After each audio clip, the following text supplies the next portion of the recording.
9 years on from Derrick Rose's MVP season, 5 NBA careers ruined by injury. Things were looking up for the Chicago Bulls when Derrick Rose was named NBA MVP on May 3, 2011. At 22 years old, Rose became the youngest player, and only the second for the Bulls after Michael Jordan, to win the award. However, that proved to be the pinnacle of his fledgling career, as a serious knee injury denied him the chance to maximize his incredible potential. Using data from Stats Perform, we look at 5 NBA careers that were ruined by injuries. Derrick Rose. After being drafted first overall by the Bulls in 2008, Rose was tipped as a talent capable of leading them to their first NBA championship since the Jordan era.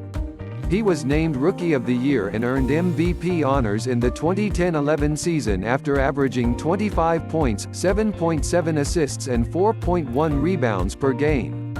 Rose led the Bulls to the Eastern Conference Finals against the Miami Heat that year, but they were unable to deny LeBron James a first appearance in the NBA Finals and lost in 5 games. However, an ACL tear in the first round of the playoffs the following season proved to be the first in a string of knee injuries that derailed what looked set to be a Hall of Fame career. Rose's production has dropped across the board since that blow against the Philadelphia 76ers, the most notable of which is his points per game dipping from 21 beforehand to 16.8. He managed 46 double-doubles and 41 30-point games prior to the start of the 2012-13 season, but since then he has managed just 12 and 15 respectively. Penny Hardaway. Shaquille O'Neal encouraged the Orlando Magic to trade 1993 first overall draft pick Chris Webber to the Golden State Warriors for Hardaway, and the pair quickly developed a formidable partnership that made the team championship contenders. The Magic went all the way to the NBA Finals in 1995, but the youthful team were swept by the more experienced Houston Rockets, and, after they lost to Jordan's Bulls in the 1996 Eastern Conference Finals, O'Neal left for the Los Angeles Lakers. Hardaway appeared ready to become the leading man in Orlando, but a knee injury sustained in December 1997 forced him to miss much of the remainder of the campaign. He went from averaging 19.7 points and 6.3 assists per game to just 11.5 and 3.8 respectively. Over half of the four-time All-Star's 313 games played prior to his injury saw him score 20 points or more. In his 391 appearances afterwards, that ratio slipped to just 14.8%. Grant Hill.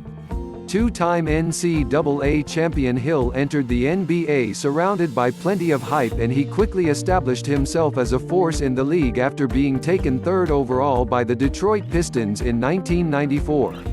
He joined a select group of players to make the All-Star game in their debut season, and no one else in the league had as many votes as him. He ended up sharing Rookie of the Year honors with Jason Kidd. Hill was a 5-time All-Star and was the headline name heading into free agency in 2000, but he sustained a broken ankle, which he claims was mismanaged by the Pistons, during a first-round playoff game against the Heat, and it altered the trajectory of his career. The small forward landed with the Magic but was unable to continue delivering at his previous rates. His averages for points per game and assists per game fell from 21.6 and 6.3 to 13.1 and 2.6. Hill managed just 31 double-doubles in the remaining 591 games of his career, just under a fifth of the amount he had accumulated in his first 435 appearances in the league. His field goal percentage may have increased from 47.6% to 49.2%, but just 5 of the 71 30-point games in his career came after his ankle injury. Brandon Roy. Just one vote stopped Roy being a unanimous decision as Rookie of the Year in 2007, having averaged 16.8 points, 4.4 rebounds and 4.0 assists per game during his first regular season with the Portland Trail Blazers.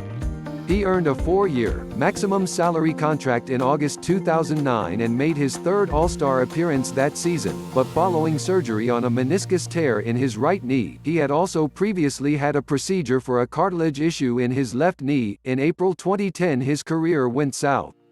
Roy, who had an operation on both knees in January 2011, would only play 52 more games in the NBA, 5 of which came in a bid to return from retirement with the Minnesota Timberwolves in the 2012-13 season.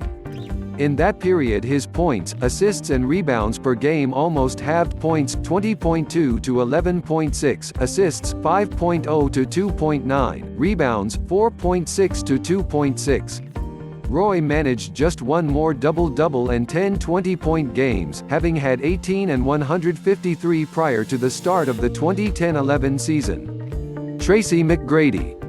The Rockets could have been championship contenders had McGrady and Yao Ming not both proved so injury-prone during their 6 years together on the team.